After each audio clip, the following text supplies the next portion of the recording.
Hello, and welcome back to Mr. Anderson Blaze, Detective Jake Hunter, Crash and Burn, episode number 3. Before we get started with this LP, I'd like to give a shout out to a fellow YouTuber who is now leaving the scene, signing off as they say. Bid him a final farewell if I never get to see him again, or not see him, but hear him. Mr. Unplayed a Thing. He's been doing it since, 2007, and probably long before that. He's like the granddaddy gamer on the YouTube. He had that sensual, deep voice that none of the ladies or men could resist. And he always had a very calm demeanor about himself. Just to say, you will be missed. I don't know if you guys have ever checked out Mr. Unplayed a Thing. It's Unplayed a Thing, but anyone I respect, I give the Mr. to. I respect myself, so I call myself Mr. Anderson. But if you do, please, give him a check. Some of you might have found my channel through him. He gave me a shout out. I wasn't expecting it. It was very generous of him. I asked him, just on a chance, if he can give me a shout out on his channel, and I wasn't expecting it, but he did. It wasn't just some, thing said in the description at the end of this video. He said, check me out. And it was just very kind of him to do that, even though he didn't know who I was, and my videos aren't that great. But I really respect that. But overall, I really respect him as a LPer, and it's a great loss to the community. But if you ever see this, you will be missed. Anyway, the show must go on.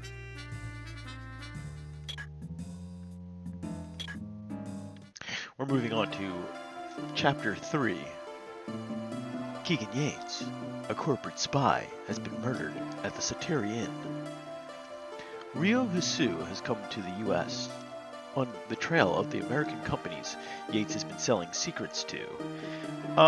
You might notice that the volume in the background might be a little lower. I've been noticing that the sound mix isn't very good, so I'm trying to lower the volume as much as I can. I don't know what's going on. He'd asked for my help. I had a feeling his case tied into Sabin Olsen's disappearance somehow, so I told him I'd see what I could do. During our investigation, Yulia got a call from her friend Carrie, who'd been missing since the beginning of the whole mess.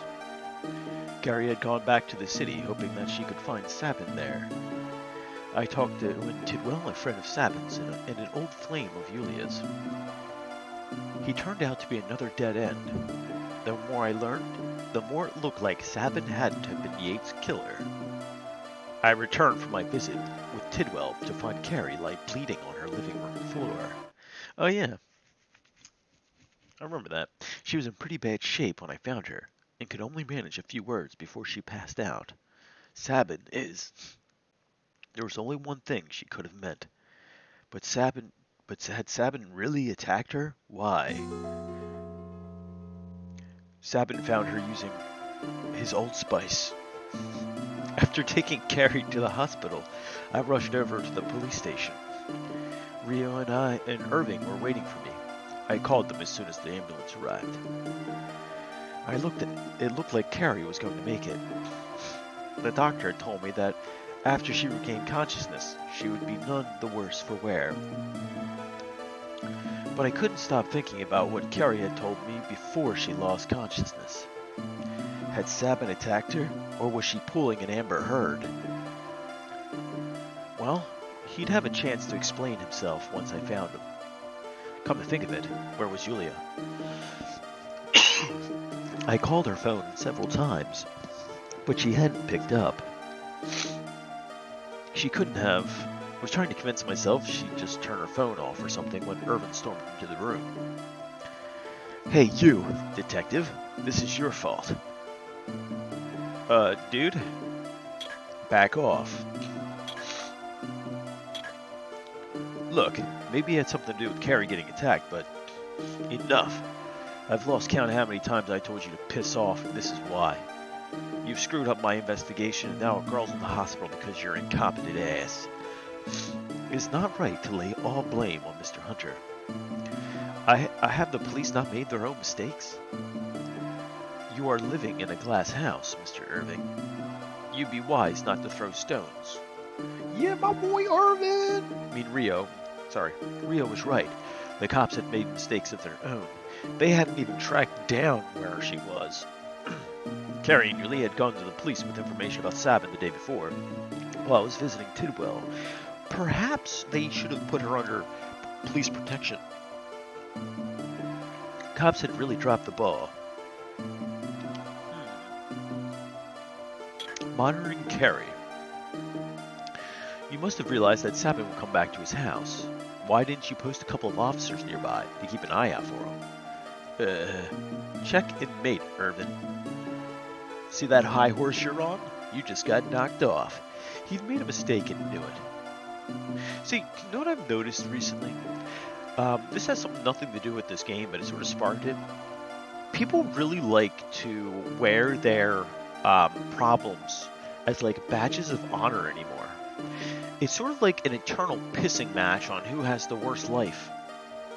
It's kind of disturbing. I don't understand why people really need to do it. Talk. Irving. It's like no one else can have as bad of a life as you can. Wow, wow, wow, I'm amazing. So you think it was Sabin who attacked Carrie? Of course. You told us Carrie said his name before she passed out. We shouldn't have any problem getting an arrest warrant now. Arrest warrant? An arrest warrant? Now? I thought you were pretty sure you could get one for Yates' murder. Well, no, the DA was... Irvin trailed off. Interesting. Apparently the district attorney wasn't as quick to jump to conclusions as Irving. Man, my foot itches. So I guess you haven't tracked down Sabin yet, huh? Well, we've got guys working around the clock on this case. It's been 3 days since he ran. Just a matter of time before he's found. I really don't think Sabin was the murderer. He sounded pretty sure of himself, or at least he wanted me to think he was. He gave me one last smirk before walking off. Okay, let's talk to Rio. Irving. Doesn't look like we're going to be friends anytime soon. Yeah, he's pretty butthurt. He is reluctant to cooperate with me as well. He seems pretty damn sure Sabin off Yates and attacked Carrie. That doesn't make sense. I don't know why he would attack Carrie. I don't get the motive here. Mr. Olson's actions are too suspicious not to be interpreted that way. The words were barely out of his mouth when Rio seemed to realize something. By the way, where is Miss Marks? I have no clue. Well, she was supposed to be with Carrie, but I haven't seen her since I got back from the city. She's not picking up her phone either. What?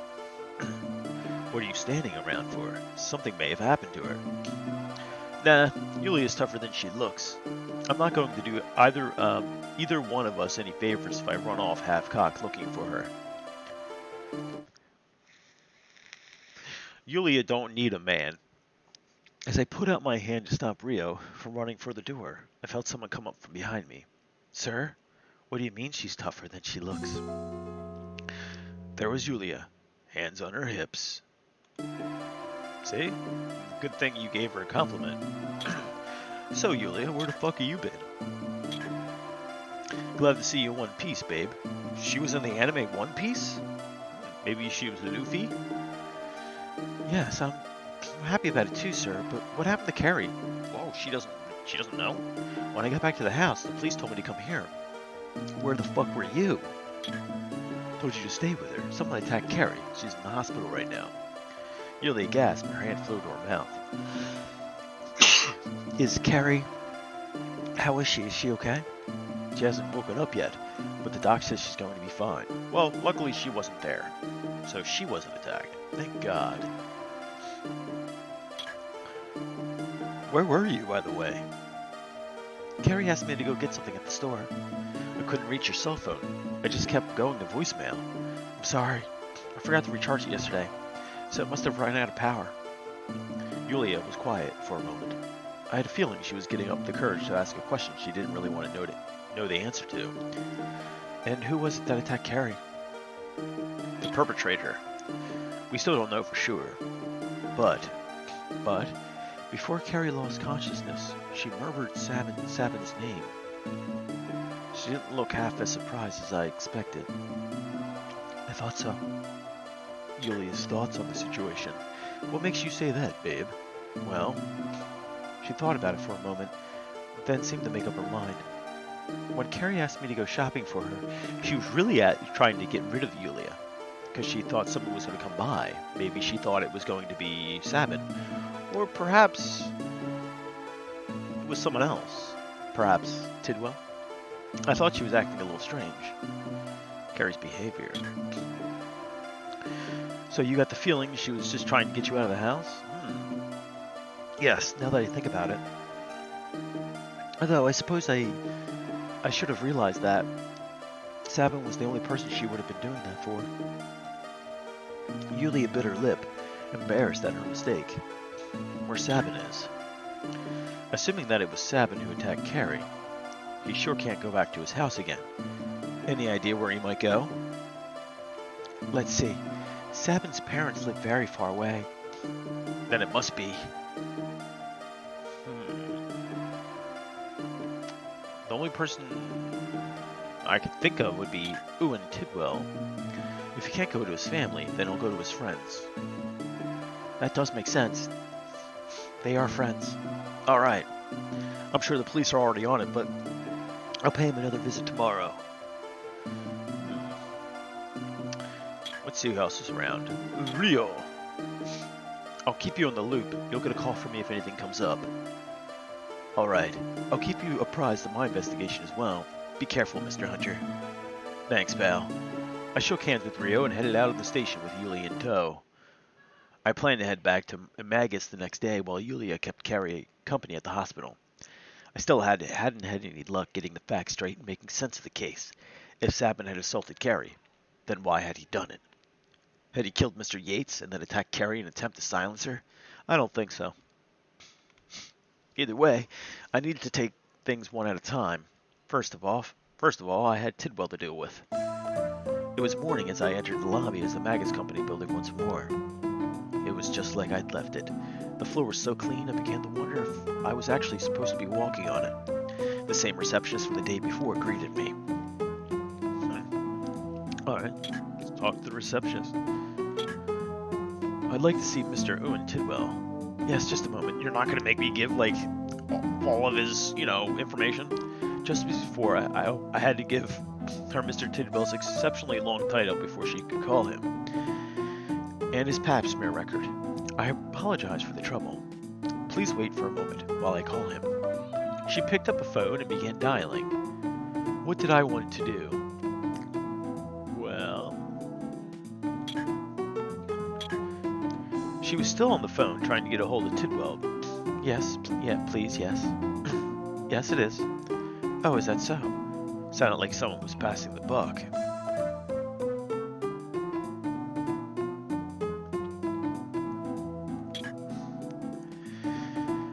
Okay.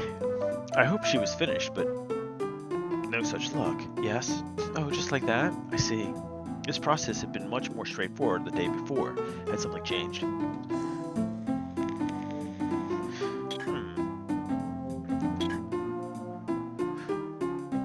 Yes, then I'll ask. Yes, I understand.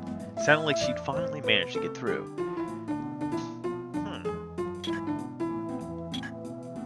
Is there a problem? Oh, Mr. Hunter. She almost sounded genuinely sorry. I was taken aback. I apologize. Mr. Tidwell's currently out of the office. Oh, I see where this is going. I was turning to leave when she stopped me. Mr. Hunter, Mr. Tidwell's supervisor would like to see you. Mr. Arden. Do you want to talk to him? Yeah, I don't see why not. Alright, fine. Certainly. I sat around twiddling my thumbs for another 13 minutes or so until Arden showed up. I couldn't see how they ever got anything done in this place that big. Good to see you, Mr. Arden. Mr. Hunter. Wonder what he's going to say to me. Tidwell. I hear Tidwell took the day off today. No, he should be coming in soon. The police wanted to talk to him about a recent assault. I see. Oh, so we just missed him? Sorry for taking up your time. I'm sure you got all sorts of important things to be doing. No, it's quite all right. He glanced around furtively and lowered his voice. Just between you and me, things aren't exactly busy right now. The business trip to the capital was most likely to check out tourist spots. Business trip? You're talking about the trip you were on the day Yates was killed. Exactly. I was looking forward to it, but the rain didn't let up all day. I suppose that's karma for you.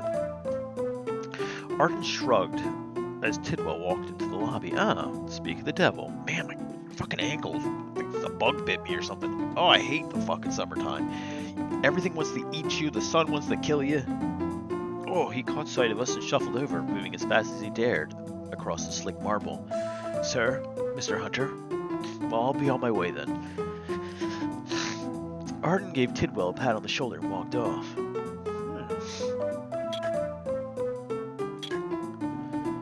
What did I want to talk about? Of course, Tidwell. I heard the police talk to you about Carrie's assault. Yes, but I don't think I was able to provide them with any useful information. Still no idea where Sabin might be? I'm sure you've heard the question 1,000 times, but I'm sorry. Honestly, I'd like to know where he is myself. I'd like to ask him why he's doing this. I can't understand his motivation for killing Yates, but attacking his wife? Like I said, it was Old Spice. What did I want to talk about? It's lavender. It's for men. What do you think of what happened to Carrie? Well, the police think that Sabin attacked Carrie to keep her quiet. I suppose it makes sense, but what do you think about it? I don't know what to make of it. But they're probably right. I guess I just don't want to believe it. Tidwell paused and looked away. Once again, Tidwell had given me bubkiss. Why did I even keep talking to him? My search for Sabin had hit a wall. The cops had the manpower and the resources for an in-depth manhunt, and I didn't. No, I couldn't just sit back and let that son of a bitch Irving screw everything up. I just needed to focus my energy on another part of the case. Besides, I told Rio I'd look into who Yates had been dealing with. It took a moment to get everything straight in my head as I walked toward the exit. I needed to look at it from a different angle. What were the different facets of Yates' murder?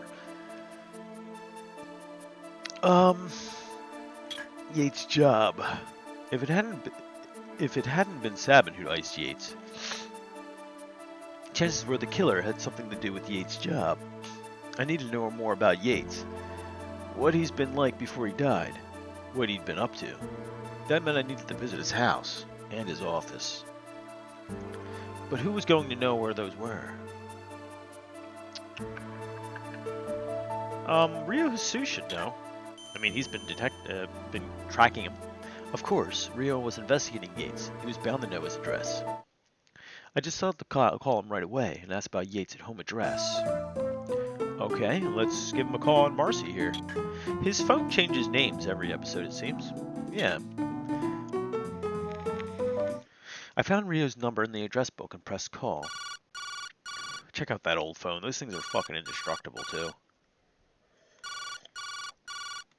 I break my phone every 5 minutes. These ones you could drop from a fucking roof and they don't break. After several rings, someone picked up. Rio wasn't the kind of guy to make the first move. This is Detective Hunter. Is this Rio? Yes. I need Yates' home and business address. You got him? Of course. But I was at the office yesterday. It is empty and his sister has already spoken to the police at length. Just the same, I'd like to have a look-see myself, if you don't mind.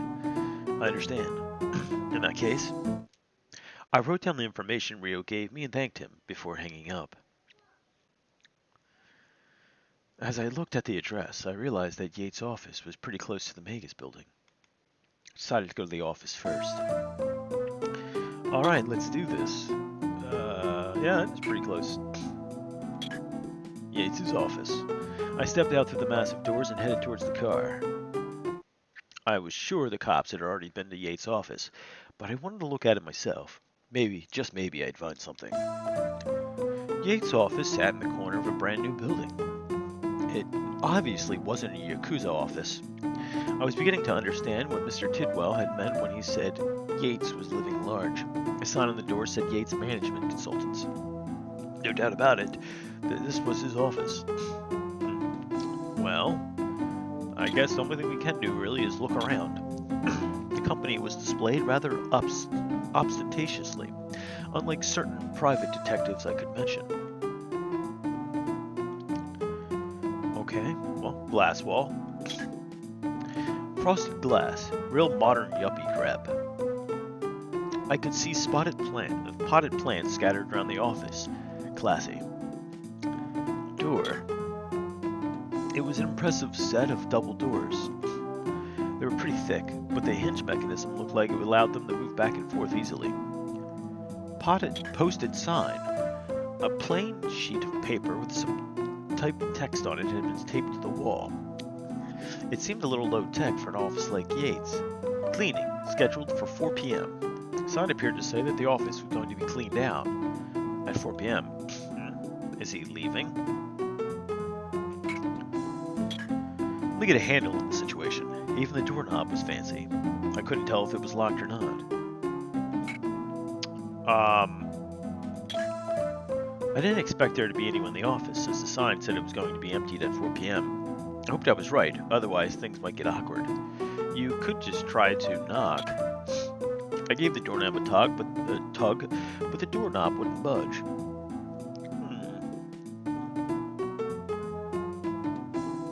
Push? Maybe it's a push. Maybe I had to push it open. Nope, no dice. I decided to come back that evening. I realized I should probably let Rio know about my progress. More accurately, my lack of it. Let's give Keegan Rio a call. I took out Marcy. I called Rio immediately. I'm stuck at a door. I can't get through. Remember, Detective Jake Hunter, you're training. As usual, he waited for me to speak first. This is Detective Hunter. What is it? I'm here at Yates' office, but it looks like it's getting cleaned out at 4 p.m. I see. Then perhaps I'll come by the office at 4. I'll be coming back too after I visit his house. Very well. We agreed to meet up at the office at 4, and I hung up. Next stop was Yates' house. Let's move, people.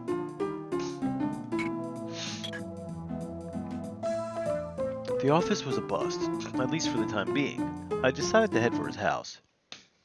Mr. Yates' house was an impressive one. He must have made a killing. Yuli had mentioned that he'd been poor in high school. Clearly, that poverty had been a driving force in his life. Yates' palatial home was no less impressive than his office. The guy had really busted his ass running away from poverty. He may have been exceptionally driven, but he jumped into a pond with some pretty big fish, and had gotten him killed. Like they say, there's always a bigger fish. I lifted myself out of the car and headed for the front gate. Alright, what are we doing here? We're gonna inspect the gate, because that's where we need to go. It was a sturdy iron gate. The wall next to it was made of stacked stones, and had a call button on it. Call button. The call button had an understated elegance that matched the gate and stone wall.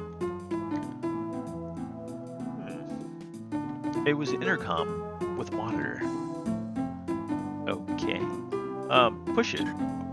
If that don't work, we can try to pull it. I pushed the call button.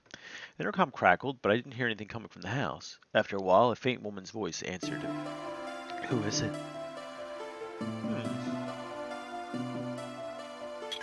How come I don't think we're getting anywhere with this woman? My name is Jake Hunter.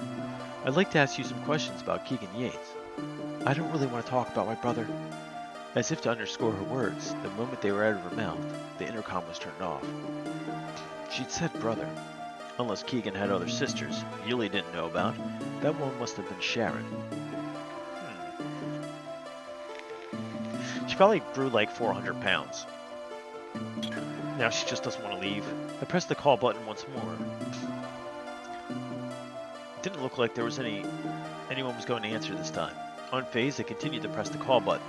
This could be considered harassment, sir. She had to answer sometime.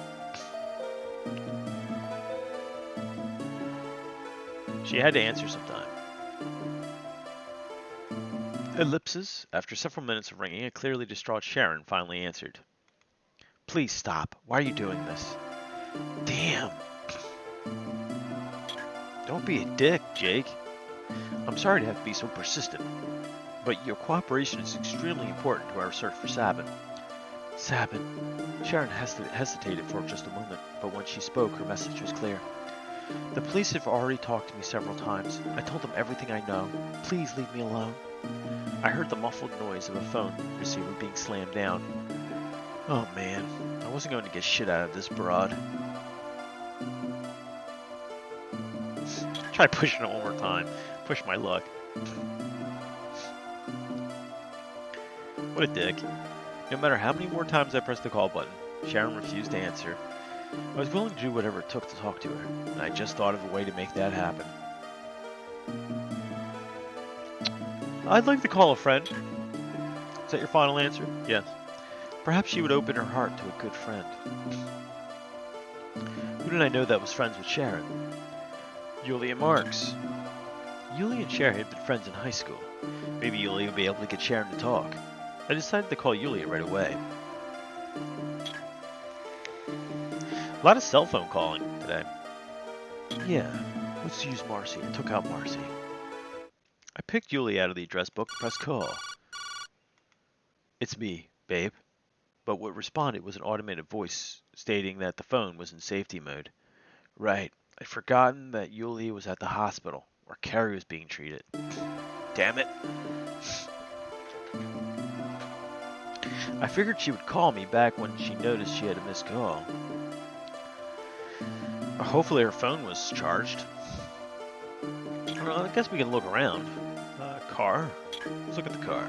It was one of the best sports cars monies could buy. I'd heard that only 300 of them were ever made. What, is this Jay Leno's house? It probably cost about the same as a decent house. Yeah, that's a waste of money, to be honest with you. Who else lived in the house besides Yates and his sister, I wondered. It was far too big for just two people. They probably shared it with their parents. I was still gazing at the house when Marcy started to ring. Huh? It was Yulia. Alright, let's answer the phone. She just wouldn't stop ringing. Answered. I took out Marcy.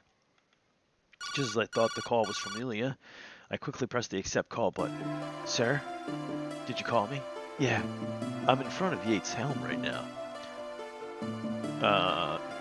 Sharon. I can't get through to Sharon. Sounds like the cops probably gave her the 3rd degree. Oh, Sharon. Think maybe you can give me a call? A hand here, babe? Me, sir? I don't know. I figure I'd give her a minute to think about it. If you don't feel up to talking with Sharon, that's okay. I don't want to force you into anything you're not comfortable with. How thoughtful of you, sir. Yulia mumbled something to herself and cleared her throat. Fucking asshole. Alright, I'll try my best. Alright, if you're sure. Of course I'm sure. I haven't seen Sharon in a long time. It might be nice to catch up. That was good enough for me. I have her address of the house. How about Carrie? How's Carrie doing? Are you sure it's going to be okay to leave Carrie alone at the hospital? Yes. The doctor assured me that she was in stable condition and that it would be okay for me to leave. Did the police post any guards outside her room? I'll be there shortly. Her cheer sounded a little forced, but Yulia was an adult. She could make her own decisions. Yulia was on her way to the house. Hopefully she'd have more luck with Sharon than I had. Carrie's hospital was pretty far away from the Yates house, but I figured it would be a while before Yulia arrived. It seemed like a good time to collect my thoughts on the case thus far. Alright, so I guess we're thinking here. I took a moment to try and get the facts straight in my head.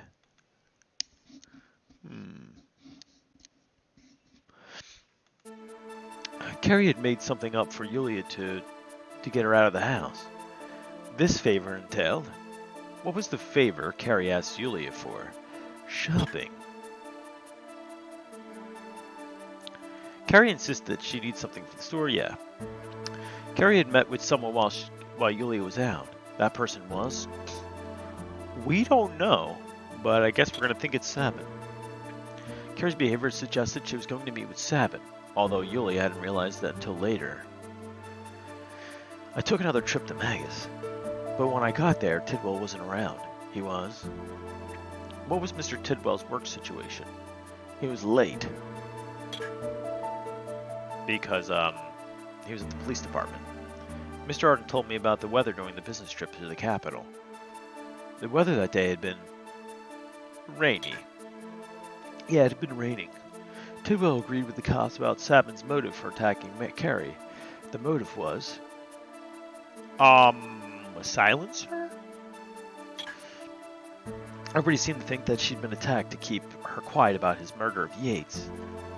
I talked to Rio and figured out where Yates worked. He worked at a office. It was an office with the name Yates Management Consultants. Now that Mr. Yates was gone, the office was going to be cleared out. The office was scheduled to be cleaned out at 4 p.m. Yeah, it was 4 p.m. Yates' sister was the only person at their house. His sister's name was Sharon. Yes, it was Sharon. Sharon told me that the police had also visited the house. When the police asked her about Yates, Sharon... What did Sharon do when the police asked her about Mr. Yates? They talked. She told me that she'd spoken to the police extensively. When I first talked to the Sharon, she was... flat out denied. She completely refused to cooperate. That was all I knew at the time. Just as I was wrapping things up, Yulia appeared. That was fast. Sorry for interrupting your nap. Sorry for making you wait, sir. My nap? What the fuck are you talking about? I wasn't napping. Talk to Yulia. Sorry for pulling you away, Carrie, babe. I'm getting a call. Oh, don't worry about it. It's not like she was just attacked by one of the people she trusts the most. I'm sure she'll be fine. Shall we call Sharon then? Yeah. I have a feeling that's my job, and they're going to be calling me in tomorrow. Great. I can't wait. Push. I rang the call button for the umpteenth time. They can leave a message. I'll give them a call back. Eventually, we heard the receiver being picked up violently. Why won't you just stop? I'm going to call the police. It's been a while, Sharon. Yulia? The tone of Sharon's voice suddenly changed. She'd recognized Yulia. Sir, would it be all right if I spoke to her? Yeah, of course, go ahead. That's why I called you here. Well then. I stepped up to the intercom. What did I want to do? Talk, I guess. Talk to Sharon? Myself. How long has it been? I don't think I've seen you since high school graduation. Yes. I'm sorry I didn't keep in touch. I am too. Her. Have you been well? I know you've been through a lot lately, but I'd really like to talk to you about it. I want to help. Yulia, When is your brother's funeral? It's already happened. Oh, damn, that was fast. Damn, I'm getting blown up on my phone. I'm sorry I wasn't able to attend. No, it's alright. My brother, Sharon? There was a sharp crack as Sharon disconnected the intercom. It hadn't gone quite as well as I'd hoped. Sorry, I was a little interrupted by my phone here. As I turned to Mr. Hunter to talk about our next step, I saw a woman run out of the house. Yulia. Oh. Sharon? Yulia. I'm so lonely. I just don't know what to do anymore. Sharon. Oh, please come in, your friend too. Mr. Hunter and I exchanged a look, followed Sharon to the house. I wonder what Sharon's life had been like since high school. She said she was lonely. Where had her parents gone to? I suddenly realized that I knew very little about her, and to think I'd known her so well once. The living room was as opulent as the outside of the house. It sort of looks like a hotel lobby. Despite its considerable size, the wood finishes made it look homey. I could see dozens of rooms down the hallway leading off the living room. This looks way bigger than it did on the outside, but the outside, the living room, the house felt empty. I turned towards Hunter. Sir, what shall we do now? Probably best if you just kept talking to her. I'll take over when it's more comfortable. Alright, yes. I turned to face Sharon with a smile. What did I want to do? Let's talk to her some more. Mr. Hunter, I'm currently working for the Hunter Detective Agency. This is the head detective. Actually, I'm the only detective, Jake Hunter. Nice to meet you. Jake gave Sharon a little nod as he introduced himself. A detective? And this is why you're looking for Sabin? What did I want to talk about? Her parents. The place seems big for just you and your brother. Do your parents live here with you? My parents died when we were children. What? But I thought I met them in high school. Our relatives were taking care of us. Oh, I see.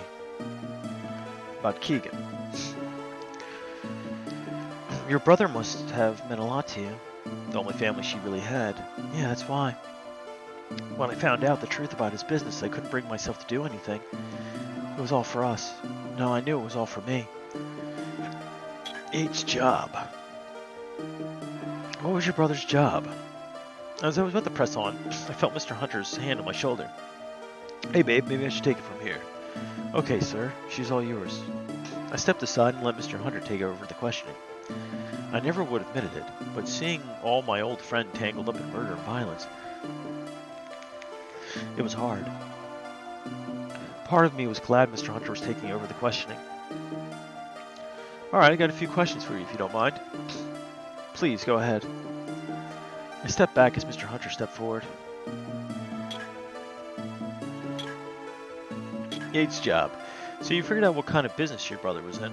Well, I don't know of any of the details, but I do know it was something bad. He left the company he was with and started his own business. Then the money started to flow in. Right after that, he started to change. He started acting like he had a guilty conscience. His old job. What was the company he used to work for? Magus. That's a name we've heard before. What?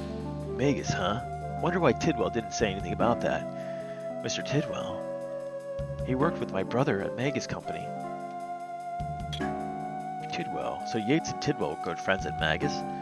Yes. Once my brother successfully started his company, I heard Mr. Tidwell was going to join, but he never did. Now that I know what Keegan was doing, maybe it'd be better that Mr. Tidwell didn't join. Now this was interesting, and possibly very important. Tidwell had some explaining to do. About Sabin. I'm sure this is hard for you, but how do you feel about Sabin? Sabin. I could see Sharon's mind working, trying to decide what to say next. Of course, I hated him when we first broke up, but Sabin was serious about motorcycle racing, and I knew that being with me was holding him back. I think it hurt my brother a lot more than it hurt me.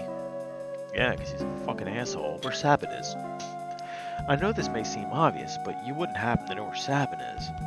No, he hasn't come here. I'm sorry I can't be of any help. Hey, no need for that, babe. You've been all sorts of helpful. Thanks. Not at all. That was kind of weird that he called her babe. I think we've heard enough. We should be on our way. Sharon's got enough problems without us poking around. Yes. Yulia grabbed hold of Sharon's hand. Sharon, I'd like to come by sometime and visit you. Don't hesitate to call if you need anything. And I'm sorry I wasn't there for you. No, it's alright. Please don't worry about it. I had so much fun with all of you back when we were in school. Do you remember the time we went to summer camp?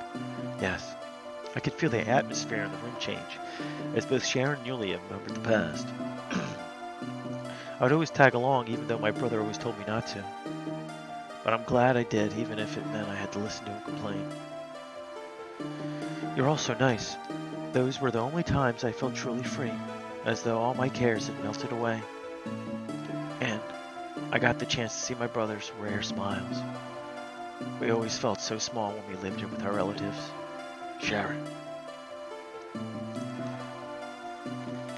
Thank you so much for coming today. Thank you. I promise I'll come back and visit you soon. Please do. It was the first time I've seen Sharon smile. It was with heavy hearts that Yuli and I decided to leave the Yates residence. Okay. Yulia. I'll be coming to visit her again soon. Okay, so I guess we should move. Go outside. We said our goodbyes to Sharon and headed for the front door. Our visit with Sharon had gone better than I expected. Tidwell's going to have a lot of explaining to do.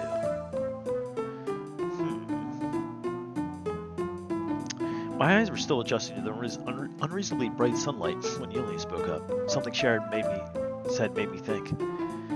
Talk. Yulia's thoughts. What is it, babe? The campground. The campground Sharon mentioned, the one we visited in high school. Maybe that's where Sabin went. What about it? Maybe that's where Sabin is hiding.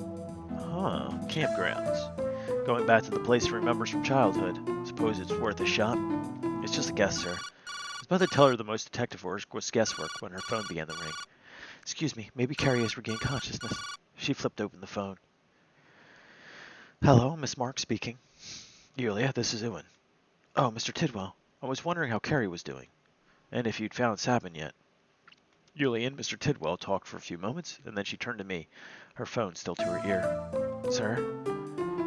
Okay. What did Tidwell say? I told Mr. Tidwell what was going on, and he said he would like to accompany us to the campground. Sure, why not? I got a few questions for him anyway. I understand. Yulia nodded, then returned to her conversation. That's odd. Why would he want to come with us? Then we will see you at the campground? I'll leave immediately. She said goodbye and hung up, stuffing the phone back into her purse. Maybe to cover something up? He agreed to meet us in front of the campgrounds. Mr. Tidwell is much closer to the campgrounds. He'll probably get there before we do. Alright then, guess we'd better hurry. Let's move. Yulia and I jumped into the car. The more I thought about it, the more campground in the off-season seemed like a good hiding place. I hoped Yulia's guess would pan out. The case had dragged on long enough. It was a long drive to the campground. Decided to use the time to see if I could sort out the facts. Think. I took a moment to try and get the facts straight in my head. I thought back on what I'd uncovered so far. I finally asked Yulia to talk to Sharon. Sharon's attitude upon Yulia's arrival was... She softened up. Yeah, she softened up immediately. The parents of Yates' siblings passed away. Passed away when Yates' siblings were still young. Sharon had told us what she knew about Yates' job. She didn't know much. But she'd figured out it was something illegal. Mr. Yates worked at a company before he started his own business. The company was... Magus. Yeah, it was Magus Company. While she was working at Magus, Yates had been friends with someone we knew very well. That person was... Ewan Tidwell. That guy just kept popping up. When Yates quit his job and started his own business, he made a promise to Mr. Tidwell. That promise was... What was the promise? Job. Yates had said he would give Tidwell a job with his company. The promise that Mr. Yates would recruit Mr. Tidwell into his company was... unfulfilled. Yep, it hadn't been fulfilled yet. And with Yates dead, it probably would never be. Sharon had mentioned a fond memory of hers from high school. What was it? It was camping. She remembered camping with her friends. After hearing Sharon's story, Yulia thought of a place where Sabin might be hiding out. Campgrounds. Yeah, it was the campgrounds. After deciding to head to the police, Yulia received the call from Mr. Tidwell. The person who called was... Ewan Tidwell. Yes, it was Tidwell. That's all I knew at the time. Just as I finished organizing my thoughts, I saw the sign for the campground come into view. There was a narrow path leading up to the entrance. Part of the campground wouldn't allow cars, so we parked and continued on foot. It looks like a cemetery, not a campground. As we approached the gate, I heard someone call out to us. Yulia, Mr. Hunter. Huh. You seem to have gotten here pretty fast. Yes, well, I was close by. Tidwell surveyed the campground with a faraway look in his eyes. brings back memories. I don't think I've been here since high school. Campgrounds? So you remember that trip too, huh? Actually, I remembered about after Yulia told me, but it's all coming back to me. I heard Mr. Yates also came here on that camping trip. We were all still very close back then. Back then? See, I just heard that you and Yates... Before I could finish, Tidwell cut me off. It was a beautiful sunny day, much like today. The weather report said it would be rain, so it just had us all worrying. You even made a bunch of rain charms. Yes, I remember. Yulia didn't seem to know quite what to make of Tidwell's sudden change of subject. I'm a sun man, so I kept saying it would begin sunny in time. But I was right, wasn't I? In fact, there was a great weather in the capital the other day. When I was up there from my business trip... Wait a minute. Wait, that was wrong. I'd opened my mouth to call out Tidwell when I noticed a man behind him. Was it? Tidwell caught my eye and spun around. He gasped and looked like he'd just been punched in the chest. Sabin! We'd finally found him. No sooner his name out of Tidwell's mouth than Sabin was on his bike. The roar of Sabin's motorcycle filled the empty campground as he sped away. Crap, couldn't let him get away. We've been through too much. Okay, let's do this. Vicinity. I looked around frantically. I needed the vehicle. I noticed a man about to get on his motorcycle. He'd have to do. This is an emergency. I need to borrow your bike. Are you crazy? I yanked the bike from underneath him before he could react. Hey, wait! Sabin had a good heart. He had a good head start. I didn't know if I was going to be able to catch up to him. After all, he was a professional motorcycle racer. Ladies and gentlemen, get your engines started. Yo, we gotta talk about that white tux, or white blazer and everything. I just can't, I don't dig it. I could see Sabin far down the road. How many years had it been since I'd been ridden a motorcycle? The road wasn't even completely paved. And it looked like it was all downhill. I needed to be careful. I could see Sabin ahead of me. It was getting closer. I had him. Just a few more yards. Crap. With an elegant lean and screech of tires, Sabin whipped around the corner in front of me and was gone. Too much was riding on this. Couldn't lose track of him. I needed to match that turn, or it was toast. First I needed the brake. Slowly to the front. I slowly applied the brakes to the front wheel. Alright, the bike was still stable and I was slowing down. Next. Slowly to the back. I carefully applied the rear wheel brake. So far, so good. Everything was stable. The curve was coming up awfully quickly. Throttle it. I accelerated smoothly. I lead it toward the rear of the bike, balancing out my weight, and managed to make it around the corner. He was pretty far away, but I couldn't make out Sabin's back. He was a pro, all right. On the other hand, I hadn't ridden a motorcycle since I was 18. I started to feel like I was 18 again, the power of the engine thundering beneath me. I could feel the wind whipping past me, hear the hiss of tires on the pavement. This is black sunshine. I was invincible. I would follow Sabin wherever he went. I gunned the engine. Sabin was the key to my case, and I wasn't going to let him get away. I felt a rush of confidence as I closed in on Sabin. My senses were heightened. I was even able to read the signs I was speeding past on the highway. One of them said, Moto. I wondered what it could have possibly mean. He's going back to the track. Why was I wasting my time thinking about signs? I quickly turned my attention back to the road. I was almost there. When a bird shot out of undergrowth straight for my bike. Damn birds! I slammed on the brakes and turned hard. Managed to keep the bike upright, but by the time I regained control, Sabin was long gone. There was no way I was going to catch up to Sabin. Some detective I was. Dejected, I pointed the bike back towards the campground. Sabin had gone away. There were no two ways about it. I'd screwed the pooch pretty bad. If that damn Tidwell had just kept his yap shut, Sabin wouldn't even noticed us. In retrospect, it almost seemed like Tidwell had yelled Sabin's name on purpose. But why would he have done that? Come to think of it, he started acting weird when I tried to ask him about Yates. The more I thought about it, the more I was convinced. There was something up with Tidwell. Ooh. As I suspect, I believe that Tidwell is the murderer, and that knew that Sabin would recognize him and call him out right then and there. So, in order to keep him running, he put a little fear in Sabin to keep him under suspicion and to keep Tidwell out from underneath the magnifying glass. But I hope you guys are enjoying. I am. If you are, please leave a like, a comment, and if you haven't already done so, subscribe, because it makes me feel good. And make sure you have a good night. Good night.